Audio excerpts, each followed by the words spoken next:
How many doors are going to the roundhouse? About 50 altogether. Bought about 7, and so we have 42, 43. Reclaimed. Reclaimed doors. Okay.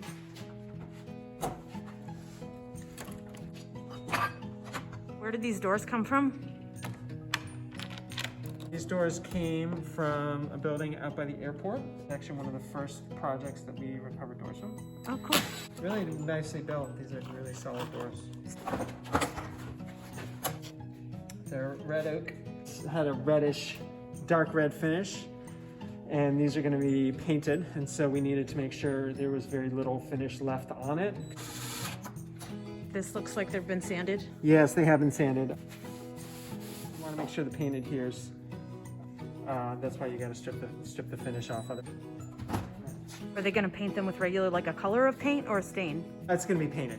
It's going to be. Okay. Look forward to seeing what the architects have chosen. Did they have glass in them already? Most of them did not. We cut lights, as they call them, in probably 25 of them. Who did that work? I did that with a couple other people.